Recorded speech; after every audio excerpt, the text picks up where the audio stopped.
Warahmatullahi wabarakatuh. Alhamdulillahi rabbil alamin. Nahmaduhu wa nasta'inuhu wa nastaghfiruh.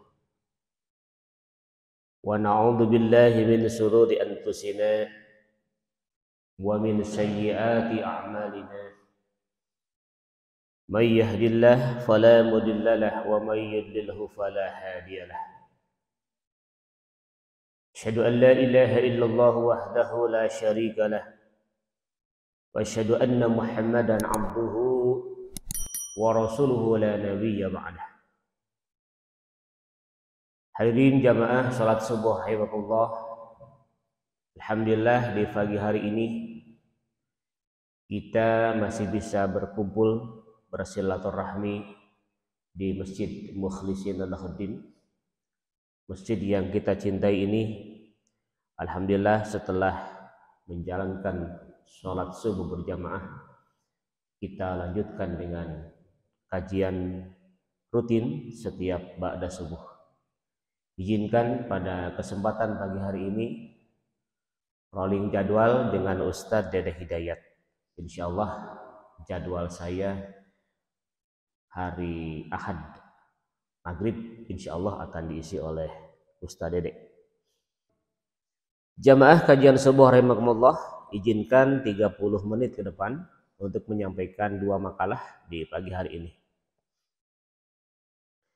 Bismillahirrahmanirrahim.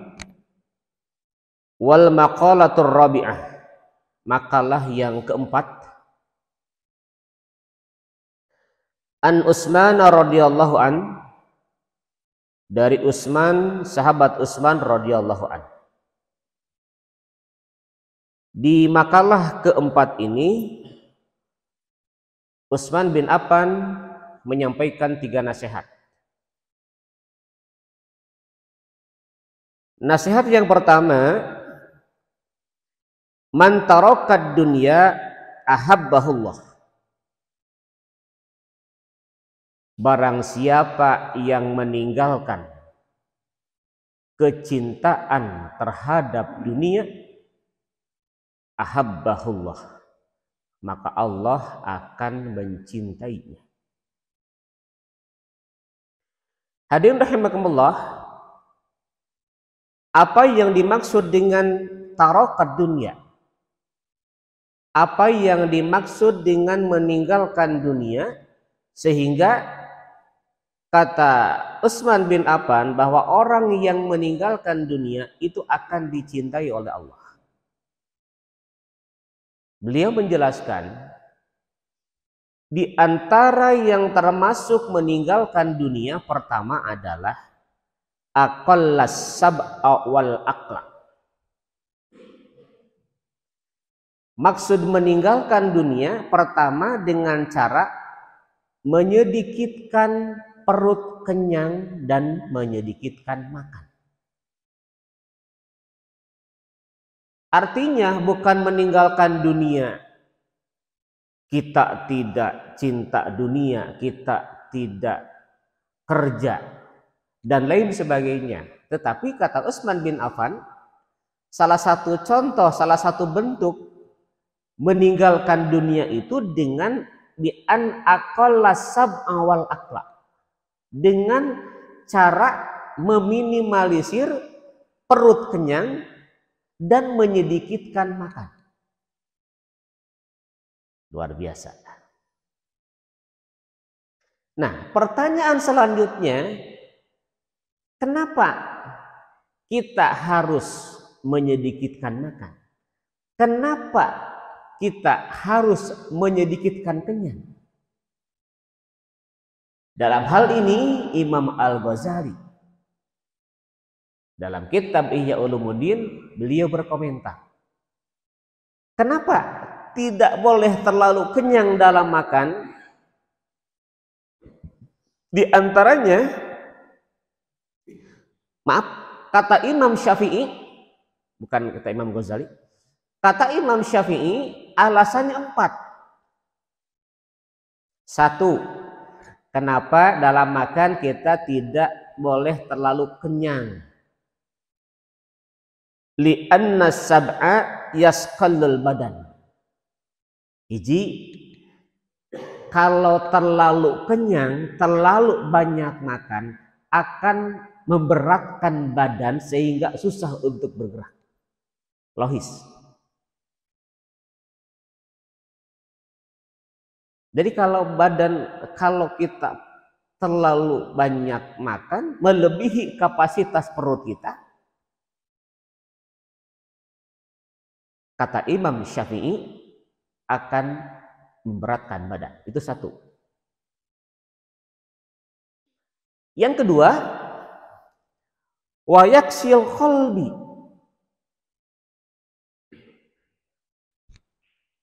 akan bisa mengeraskan hati. Dengan makan terlalu banyak itu bisa mengeraskan hati.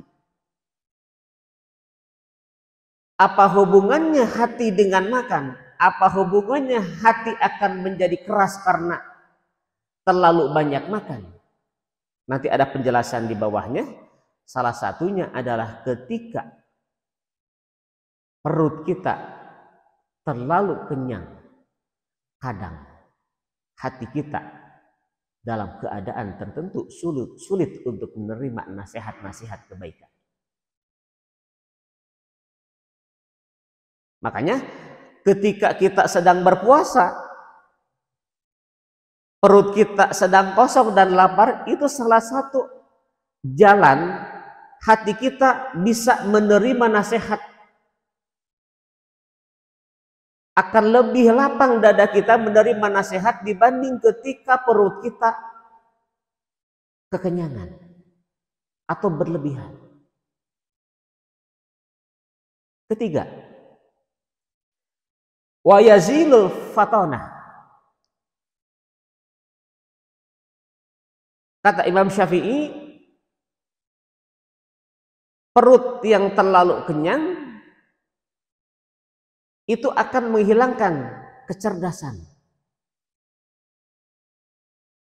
Secara ilmiah, coba kita berpikir, ketika perut kita kenyang, ketika kita belajar, ya, contoh ketika di kelas dulu kita belajar, ya, atau sehabis puasa, kalau terlalu kenyang, maka bawaannya mata kita akan ngantuk. Kemudian waya jelimun naum. Yang keempat, dapat berefek sering tidur dengan terlalu banyak makan atau terlalu kenyang perut kita. Dan itu kita rasakan. Kemudian yang kelima, wa yud'ifu anil ibadah. Perut terlalu kenyang akan melemahkan ibadah, malas ibadah.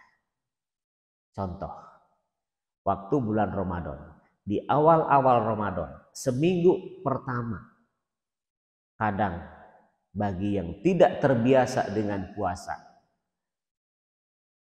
seperti balas dendam, segala dimakan, segala masuk.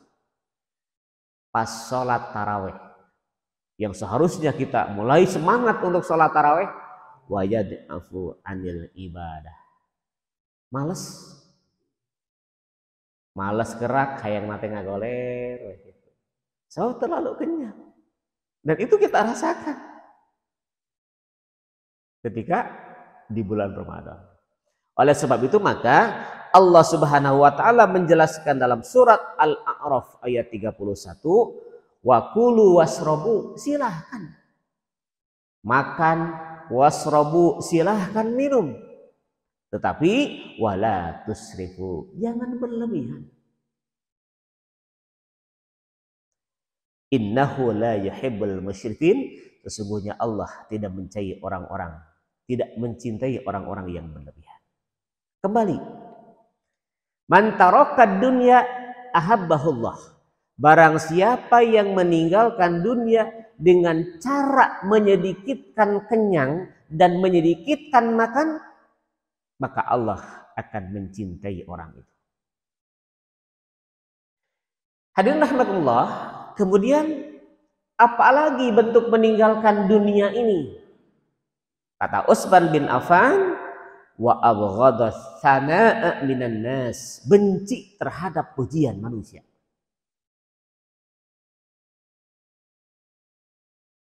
Benci terhadap pujian manusia.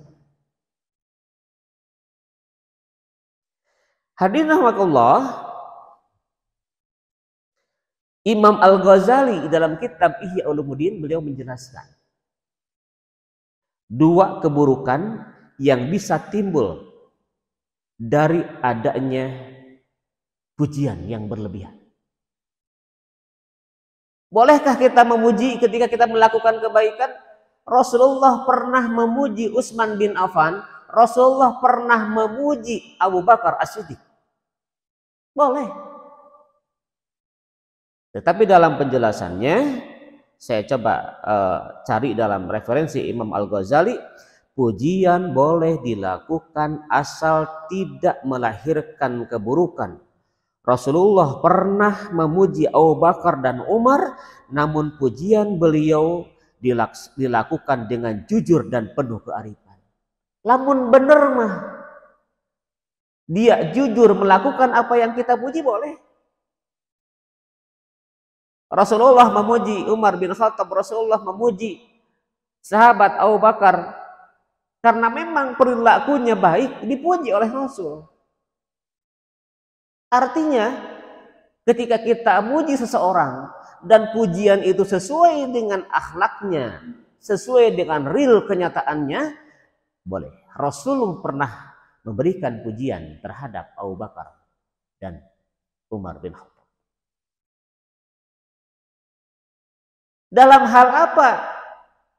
Salah satunya adalah dalam hal akhlak. Rasul selalu menyanjung, memuji akhlak Abu Bakar dan Umar bin Khattab. Dari segi akhlaknya, dari segi ibadahnya, dan lain sebagainya.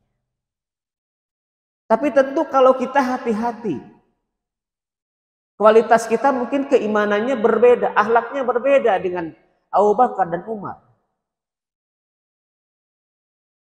Ketika kita dipuji, disanjung, lahirlah sikap ujub dan takabur, merasa benar dan lain sebagainya, tentu harus hati-hati. Karena Umar bin Khattab ketika disanjung bukan hanya oleh Rasulullah, ketika dipuji bukan hanya oleh Rasulullah, tapi para sahabat menyanjung akhlak dan ibadahnya Umar bin Khattab. Apa yang Umar bin Khattab katakan? Wahai para sahabat, engkau memuji sesuatu, engkau mengatakan sesuatu terhadap diriku, padahal diriku tidak seperti apa yang kau puji itu. Subhanallah. Jadi ketika dipuji Umar bin Khattab oleh Rasul dan para sahabatnya, beliau mengatakan, saya tidak seperti apa yang kalian puji. Padahal dalam kenyataannya Rasulullah dan sahabat melihat bahwa Umar bin Khattab adalah akhlaknya seperti itu, akhlaknya baik, ibadahnya luar biasa. Tapi Umar bin Khattab mengatakan, saya tidak seperti apa yang kau duga. Mungkin Anda sahabat justru lebih baik akhlaknya daripada saya, kata Umar bin Khattab. Hadirin rahimakumullah, oleh sebab itu maka Imam Al-Ghazali dalam kitab Ihya Ulumuddin beliau menjelaskan apa keburukan dengan pujian yang berlebihan itu, sehingga kata Umar bin Khattab harus benci terhadap pujian. Pertama, kata Imam Al-Ghazali, pujian bisa melahirkan kesombongan. Pujian bisa melahirkan kebanggaan diri. Pujian bisa melahirkan ujub dan takabur. Dengan pujian itu, seolah dirinya sudah menjadi orang yang sempurna. Nah, iya, anu kudu hati-hati teh. Ketika kita memberikan pujian kepada orang, walaupun real, nyata pujian itu sesuai dengan perilakunya, tapi tetap harus hati-hati. Beda dengan sampaikan ulama Umar bin Khattab tadi. Dikhawatirkan dengan pujian itu lahir kesombongan, ujub, takabur, merasa diri. Geus bener orang mah dipuji ku batur teh. Ini yang dikhawatirkan ketika pujian berlebihan yang pada akhirnya melahirkan kesombongan dan merasa diri sudah sempurna. Kemudian yang kedua, efek dari keburukan yang bisa timbul dari pujian yang berlebihan, bisa lupa diri dan lengah. Bisa lupa diri dan lengah karena mabuk pujian orang yang merasa dirinya lebih besar, lebih hebat dibandingkan dengan orang lain. Hadirin rahimakumullah, kembali nasihat yang pertama di makalah yang kelima ini, di makalah yang keempat ini, kata Utsman bin Affan, barang siapa yang meninggalkan dunia, dia akan dicintai oleh Allah dengan cara bi an aqalla sab'a wal akla, dengan cara menyedikitkan kenyang dan makan, wa abghada minas sana minan nas, dan membenci pujian dari manusia. Hadirin rahimakumullah, kemudian nasihat yang kedua, wa man taraka dzunuba ahabbahul malaikah. Kata Utsman bin Affan, barang siapa yang meninggalkan dosa, maka dia akan dicintai oleh para malaikat. Barang siapa yang meninggalkan dosa, maka dia akan dicintai oleh malaikat. Mengapa orang yang meninggalkan dosa akan dicintai oleh malaikat? Li'annahu la yut'ibul katabatal ladzina yaktubuna as-sayyi'at. Karena para malaikat tidak disibukkan dengan pencatatan dosa-dosanya.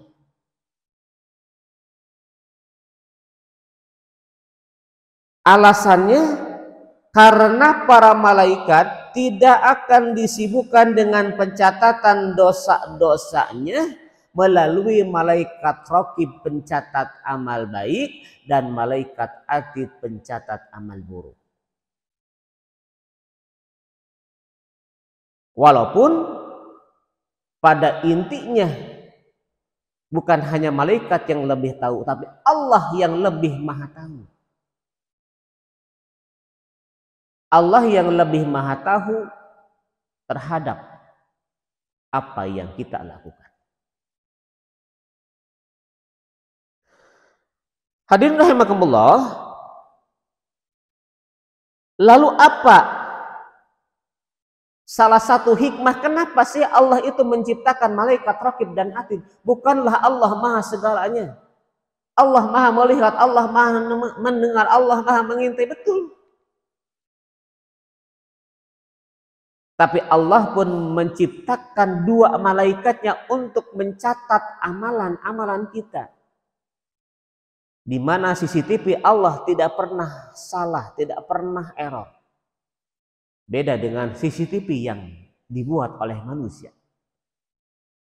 Secanggih apapun, semodern apapun, tidak bisa merekam sedetil apa yang dilakukan oleh manusia. Maka Allah menciptakan malaikat raqib dan atid. Malaikat raqib diciptakan untuk mencatat amal baik dan malaikat atid diciptakan untuk mencatat amal buruk. Salah satu hikmah dari penciptaan kedua malaikat itu, yang pertama diharapkan timbul sifat muraqabah dalam diri kita. Supaya timbul dalam diri kita dengan adanya malaikat raqib dan atid, kita merasa diawasi oleh CCTV-nya Allah.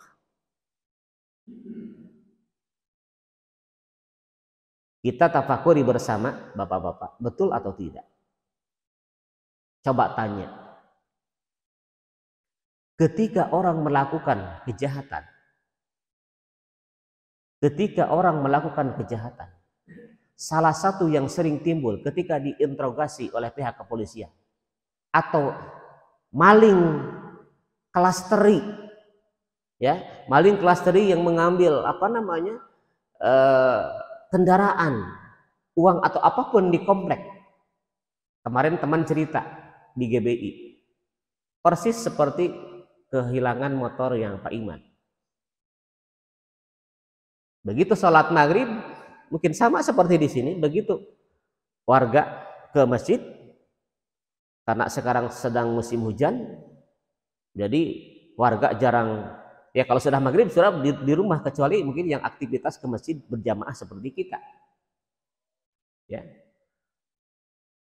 Kejadiannya hampir sama, jadi kendaraannya disimpan di luar, bukan di luar pagar, di luar rumah tapi tidak terkunci.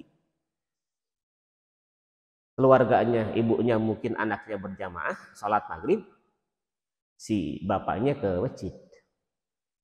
Hilang motor itu, karena sekarang dengan kecanggihan ya namanya juga maling dengan berbagai macam akalnya. Ternyata begitu dibawa keluar, ada warga satu gang itu, satu gang seperti kita, yang baru pulang kerja. Yang belum pulang kerja, kemudian dia mengenali, karena motor itu belum bisa dihidupkan, motor itu dituntun. Ya, kemudian pas berpapasan, si bapak yang tetangganya yang baru pulang kerja merasa curiga, karena hiji didorong, dihidupkan, keduanya tidak kenal dengan orang itu, dan yang ketiganya motornya kenal itu motor tetangga.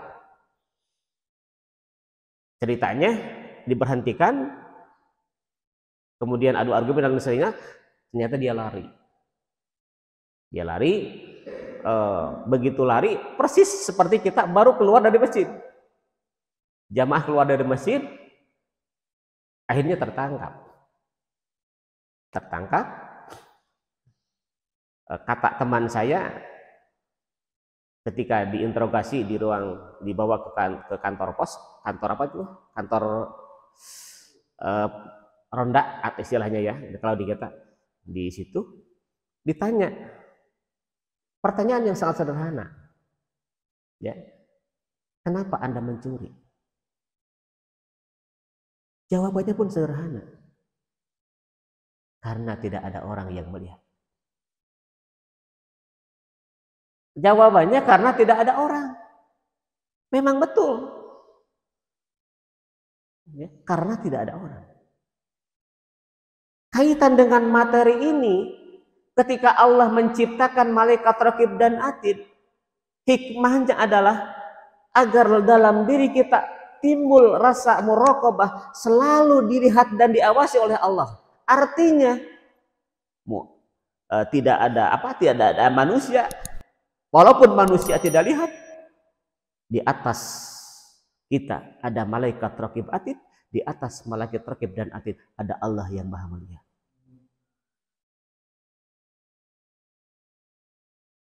Maka dengan ketika di dalam diri kita, di dalam hati kita, ketika ada keyakinan bahwa ketika kita melakukan sesuatu ada malaikat raqib dan atid, maka insya Allah di dalam diri kita akan lahirlah sifat muraqabah. Dan orang kadang melakukan kesalahan, melakukan kejahatan seperti yang dijawab oleh pencuri tadi, karena tidak ada orang yang melihat.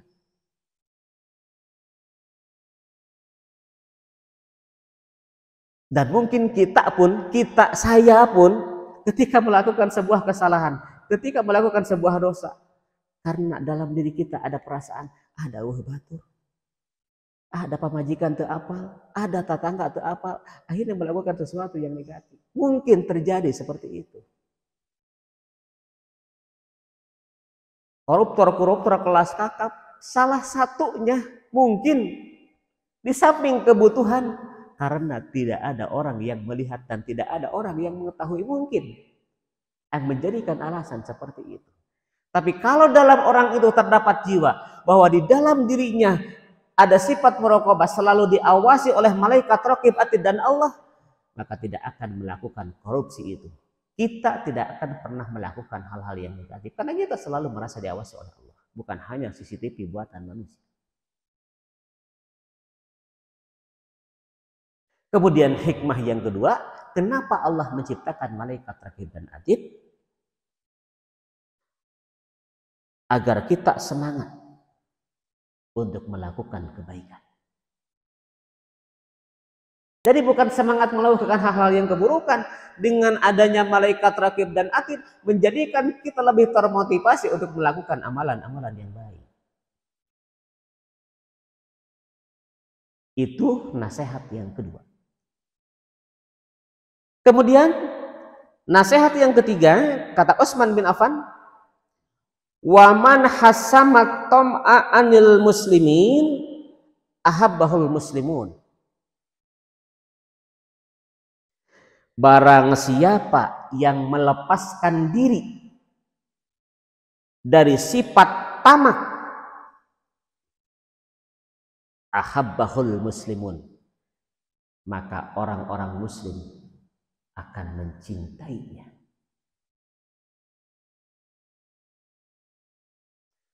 Hadirin rahimakumullah, kalau saya lihat coba di KBBI, Kamus Besar Bahasa Indonesia, ada toma, ada ada serakah. Jadi toma itu adalah serapan dari bahasa Arab, ya. Sementara serakah itu bahasa Latin, sudah menjadi bahasa Indonesia yang baku. Toma, serakah, rakus, nah itu hampir sama. Hadirin rahimakumullah, kembali yang ketiga, waman hasamat tam'a anil muslimin ahabbahul muslimun. Barang siapa yang melepaskan diri dari sifat toma, maka dia akan dicintai oleh orang-orang muslim. Hadirin rahimakumullah, toma itu kan apa ya? Saya masih ingat kata bahasa Kiai, kada demes begitu. Jadi kalau dilihat dari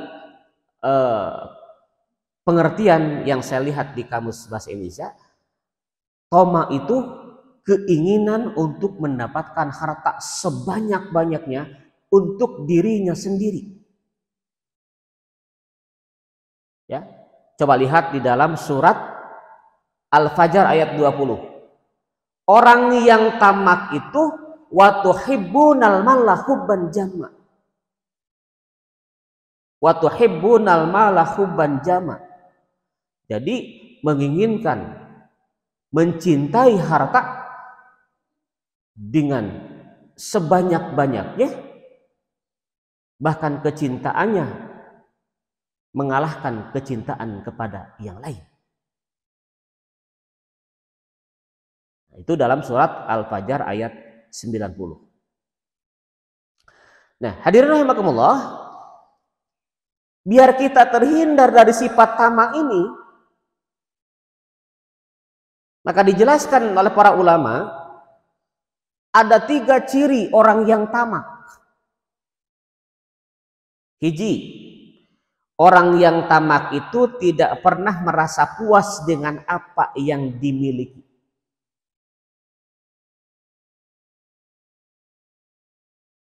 Kita diciptakan sebagai manusia yang tentu tabiat manusia pada umumnya adalah tidak pernah merasa puas.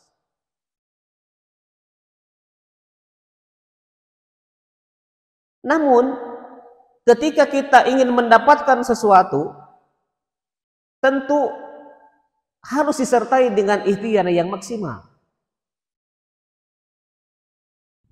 Pada pertemuan sebelumnya, di makalah sebelumnya, bagaimana Abu Bakar As-Siddiq mengatakan al-ghina bil muna. Jangan pernah berharap kekayaan kalau hanya dengan angan-angan.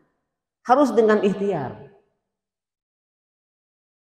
Jadi yang pertama cirinya, tidak pernah merasa puas dengan apa yang dimiliki. Ketika kita ingin menambah A, ketika kita sudah punya A, ingin menambah B, ketika kita sudah punya B, ingin memiliki C, ketika kita sudah memiliki C, ingin memiliki dan seterusnya, boleh asal kita mampu.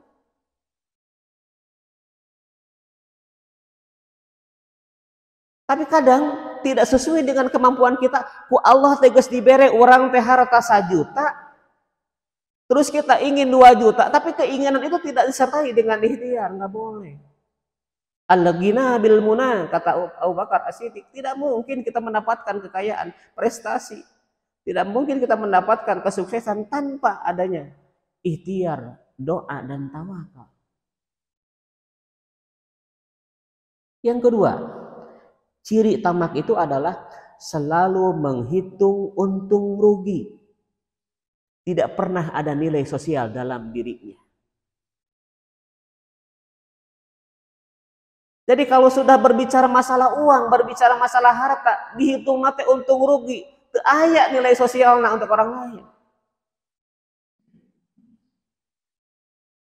Ada orang yang tipe seperti itu. Ada kegiatan A, ada kegiatan B. Untung moal euy. Jadi untungna heula anu jadi yang dia pikirkan itu untungnya terlebih dahulu. Nilai sosialnya ini tidak menjadi prioritas bagi dirinya. Lu penting mah untung, rek sosialna rek henteu. Yang ketiga, ciri orang tamak itu tidak mau berpikir bahwa sebagian hartanya adalah hak orang lain. Bapak yang saya hormati, dalam harta kita ada hak mereka. Kata siapa? Kata Allah.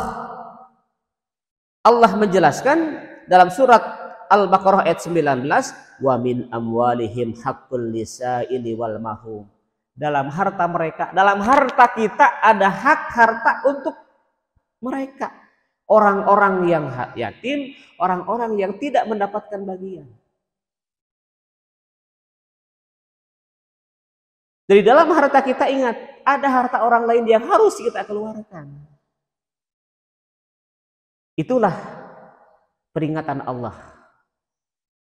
Dalam diri kita tidak boleh ada sifat rakus. Hadirin rahimakumullah, itulah 3 nasihat yang sangat luar biasa dari sahabat Utsman bin Affan.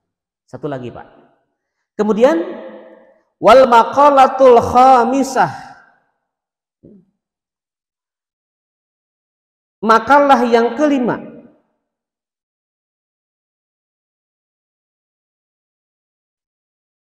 inna minna imid dunya yakfikal islamu nikmah. Sesungguhnya sebagian dari kenikmatan dunia yakfikal islamu nikmah. Cukup. Iman dan Islam adalah sebuah nikmat yang sempurna bagi kita.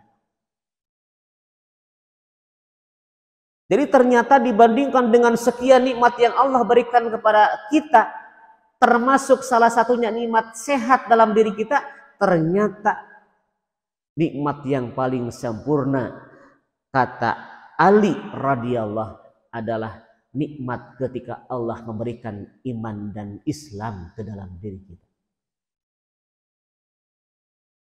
Jadi ketika Allah memberikan harta yang banyak, memberikan nikmat sehat, nikmat keluarga yang soleh, nikmat apapun, tapi kalau tidak ada iman dan Islam dalam diri kita, maka nikmat itu belum sempurna. Karena kesempurnaan iman, kesempurnaan nikmat dalam diri kita, kata Ali, adalah adanya iman dan adanya Islam dalam diri kita.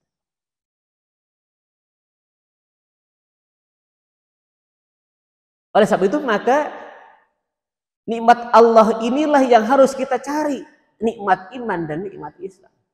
Tidak sedikit orang yang berharta banyak, diberikan kesehatan, segala ada pangkat jabatan, tapi dalam dirinya tidak ada nikmat iman dan Islam.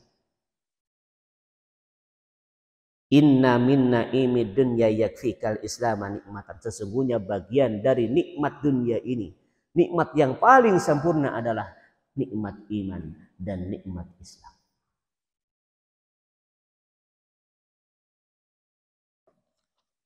Kemudian wa inna minas sugli yakfikat ta'atu suglan. Dan sesungguhnya dari sebagian kesibukan kita, ketaatan adalah bagian dari sebuah kenikmatan. Ketaatan beribadah adalah sebuah kenikmatan. Saya ulangi. Sebagian kenikmatan yang Allah berikan kepada kita tersibukkan oleh ibadah, bukan tersibukkan oleh yang lain. Titik. Artinya, kalau diri kita tersibukkan oleh ibadah, salat berjamaah, tilawah, kajian ilmu, dan lain sebagainya, itulah salah satu nikmat kesibukan. Ini mengandung nilai filosofi. Kita yang harus mengendalikan kesibukan, bukan kesibukan yang mengendalikan kita. Lamun orang disibukkan, dikendalikan ku sibuk, tidak akan pernah rimeh hirup mah. So, kadang tempo ke masjid, tempo berjamaah, capek Capek bisa kita yang ngatur. Kalau kita sudah punya niat yang kuat, dalam kondisi apapun, kita tetap sholat berjamaah. Kecuali dalam keadaan tertentu, mungkin masih di jalan, mungkin begitu adzan baru datang dan lain sebagainya. Sekali lagi, kalau kesibukan yang dikendalikan oleh kita, insya Allah orang bisa ngaji, orang bisa berjamaah, orang bisa tilawah, bisa apapun. Kalau kesibukan itu yang kita kendalikan. Tapi sekali lagi catatan. Kalau kita yang dikendalikan oleh kesibukan, insya Allah biasanya lahir atuda. Rek ngaji atuda capek, rek berjamaah atuda. Wah, dan segala macam.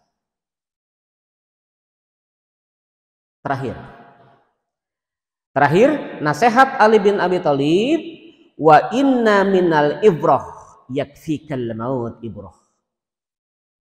Sesungguhnya dari pelajaran yang sangat berharga, yakfikal maut ibrah, cukup kematian menjadi satu pelajaran berharga buat kita. Kata Ali, cukup pelajaran yang harus kita ambil, alladzi yakfikal maut ibrah. Jadikan kematian sebagai ibrah, cermin, peringatan, pelajaran yang berharga untuk kita. Hadirin rahimakumullah, ada satu hadis, dalam hadis riwayat Imam Baihaqi menjelaskan, idza matal mayyitu, ketika maut sudah datang, ketika kematian sudah menyebut kita, maka fayaqulul malaikatu ma qaddama. Kalau kematian datang, malaikat akan berkata, apa yang dikatakan oleh malaikat? Ma qaddama, amal apa yang sudah kau lakukan. Tapi wa yaqulun nasu ma khalaqa, ketika manusia mati, apa yang dikatakan oleh manusia? Ma khalaqa.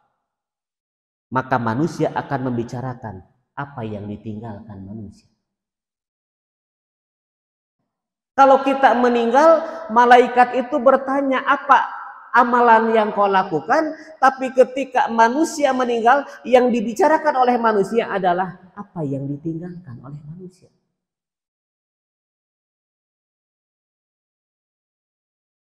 Maka di dalam sebuah keterangan dijelaskan, wa kafa bil mauti wa'idan, cukuplah kematian menjadi sebuah nasihat. Mudah-mudahan kematian adalah rahasia Allah. Tidak melihat usia, tidak melihat sakit ataupun tidak. Cuma Allah sudah mengingatkan kepada kita. Fa idza jaa ajaluhum la yastakhiruna sa'atan wa la yastaqdimun. Ketika kematian sudah waktunya datang, tidak bisa dimajukan dan tidak bisa dimundurkan. Saya simpulkan, nasihat dari nasihat dari Utsman bin Affan yang pertama, barang siapa yang meninggalkan dunia, dia akan dicintai oleh Allah. Barang siapa yang meninggalkan dosa, dia akan dicintai oleh malaikat-malaikatnya Allah. Barang siapa yang melepaskan diri dari sifat tamak, dia akan dicintai oleh orang-orang Islam. Sementara nasihat dari Ali bin Abi Thalib, cukup nikmat yang paling sempurna bagi kita adalah nikmat iman dan Islam. Jangan pernah tidak ada nikmat itu dalam diri kita. Yang kedua, cukup kesibukan kita adalah kesibukan dengan menjalankan ketaatan kepada Allah. Dan yang ketiga, cukuplah kematian sebagai pelajaran yang berharga, peringatan dari Allah untuk kita semua. Hatur nuhun. Terima kasih dua makalah ini. Mudah-mudahan apa yang disampaikan oleh Syekh Nawawi Al-Bantani dalam kitab Nasihatul Ibad ini ada hikmah dan manfaatnya, khusus untuk saya pribadi, umumnya untuk kita semua. Hatur nuhun. Billahi taufiq wal hidayah. Assalamualaikum warahmatullahi wabarakatuh.